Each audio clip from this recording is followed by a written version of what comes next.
Hey, how's it going, guys? Welcome back to another video. This time we're going to be reacting to 6 things I can do in the Netherlands, but I cannot do in the United States. Original channel is by Living Life Digital. I've had this channel requested to me quite a lot.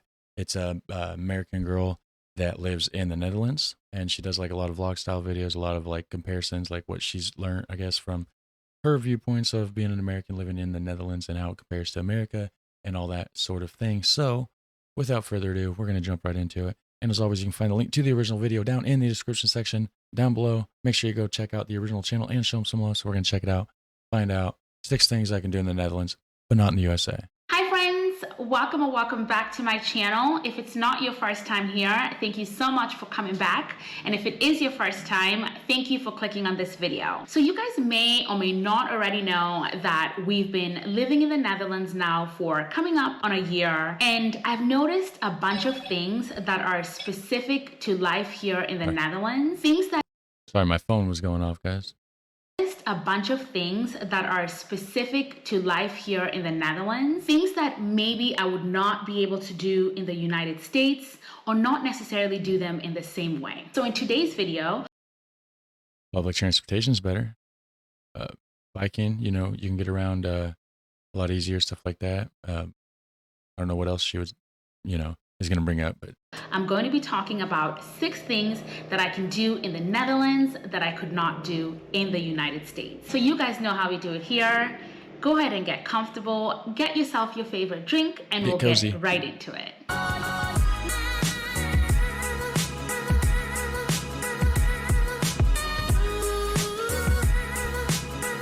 There we go. And I'd like to start out by saying that I'm by no means saying that one way of life is inherently better than the other. I'm not here to make any judgments. I'm simply pointing out the differences, and I'll leave it up to you guys to form your own opinions. So without further ado, we'll get right into number 1.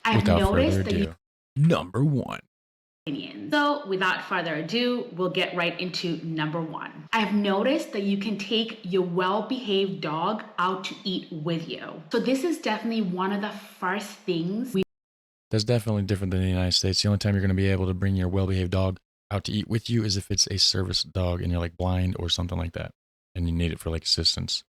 Noticed when we got here to the Netherlands, because we got here in the summer and we noticed that so many people were out to eat with their dogs, and that was really shocking to us because that's something that you definitely don't see in the United States. Yeah. Now this was both at outdoor terraces and even inside, people had their dogs with them. So you'll notice that the dogs will hang out underneath the tables without people even noticing them. And I've even noticed in certain situations where the server will bring the dog a bowl of water. So it's become very normal now to see dogs at restaurants, unlike before where we were kind of surprised to see that dogs were allowed to go into restaurants. And it's really cool to see that dogs are welcomed at all kinds of places here in the Netherlands. That is interesting. That is very interesting. And I think it might have been mentioned in another video I did a reaction to. I can't remember for sure. If you know for sure if it was in, drop that down below so other people can check it out if they want to. But yeah, interesting. Definitely something you don't see here in America. I can tell you firsthand that it's very difficult and almost not allowed in most restaurants or establishments to let your dog come inside with you. When I was in college, I worked at a restaurant, and it was a huge no to have someone come into the restaurant with their dog. I mean, we even had an outside seating area, and dogs were not allowed in that area too. There was always an exception to where if it was a service dog, then they were allowed to come in. Just like what I was saying, yeah, service dogs, that's just for assistance reasons. But that was even a really tricky situation because then we would have to ask the customer for paperwork to prove that it was in fact a service dog. So in general, dogs accompanying their owners to restaurants, it's definitely not common. The second thing is that number 2, you can get a good bottle of European wine for €5. I mean, there's no import fees. It's a lot closer, so yeah, it would definitely be cheaper there, I would assume. that you can get a good bottle of European wine for €5. And we definitely take advantage of this. So no, you're not gonna get this top quality wine for €5, but they have such a great selection of wines and table wines that you can get at this price range that won't bankrupt you. You can, in all fairness, you can get $5 bottles of wine here too. Probably not European wine, and maybe not the same quality, but it is still wine nonetheless. Not top shelf, but it's drinkable.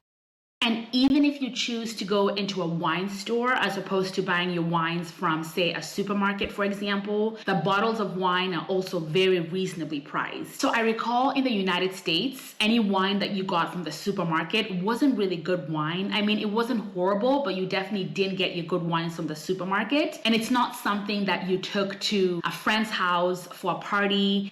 You definitely chose to go to a wine store to get your good wines, and they cost way more money than they do here in the Netherlands.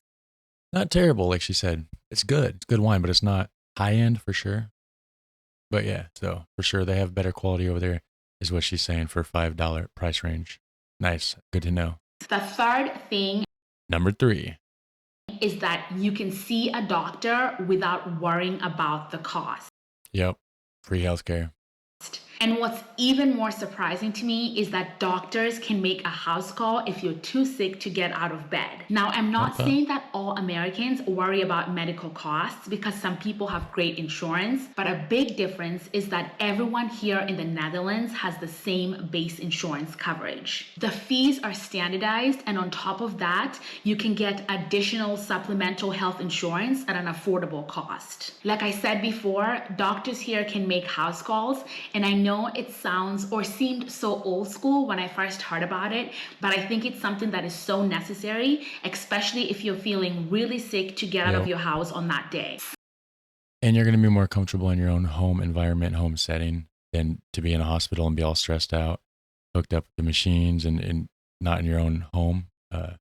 Yeah, makes sense. Something else I've noticed here that I definitely don't see in America is that prices are listed in the doctor's waiting room. So it's not a mystery what you're going to be paying. I can tell you from personal experience, every single time I've gone to a doctor's office, I've done blood work or any kind of thing that involves medical care, and I've asked the receptionist how much the bill will be, they're almost always unable to tell me what the exact amount will be. Yeah, they never know that, oh, well, it depends on your insurance, depends on your coverage, this and that. And yeah, exactly. You never know. Next thing you know, a couple weeks later, they send you a bill for about $26,000.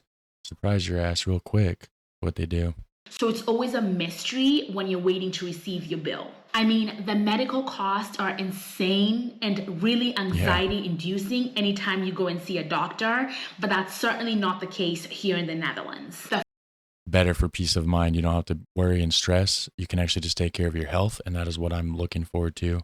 One of these days when I can finally get the chance to move to the Netherlands, guys. I can't wait. Number 4. The fourth thing is that you can take a 3-week vacation and still have a job to return to when you get back from vacation.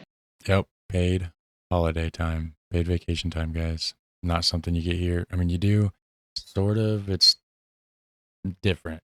You have to work somewhere for like a whole year to even qualify. And that's not even like a standardized thing that it's a requirement. So it's up to the employer. Usually you just get a week, maybe 2 weeks, and then you got to like fight to actually get it. It's like a whole thing. So many Americans get paid about 2 weeks of paid vacation, but that's something that's not legally required to be given to you by your job. So good employers will offer paid vacation, but the Fair Labor Standards Act does not require American employers to give any employees any paid vacation time at all. However, here in the Netherlands, full-time employees get several weeks of paid vacation, and that's something that's mandated by law. Nice. I mean, I already knew, but like just so much different than what it is here, guys.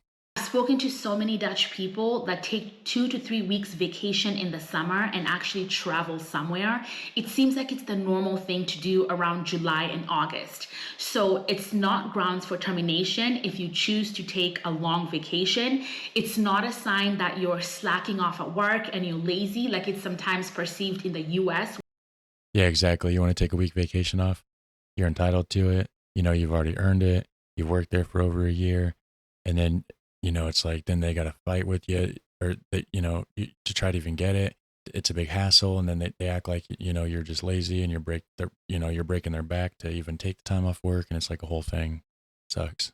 When you want to take an extended amount of time off. And it seems like it's just the normal thing here in the Netherlands to take your vacation time and have time with your family, and leisure time and spending time with your family. Traveling is something that's very important to the Dutch. Very important to me too. I just can't. I'm not in that situation, but I can't wait to be. The fifth thing is that you can travel all around Netherlands by train. Yep. By train. And I've done not just bikes video reactions and OBF video reactions on topics like that. Go check them out. Good information, good videos. If you haven't seen them, definitely go check them out. Hit like, hit subscribe, and let's carry on. So Netherlands high-speed trains are operated by NS, which stands for Nederlandse Spoorwegen. And those are the blue and yellow trains that you see all over the Netherlands.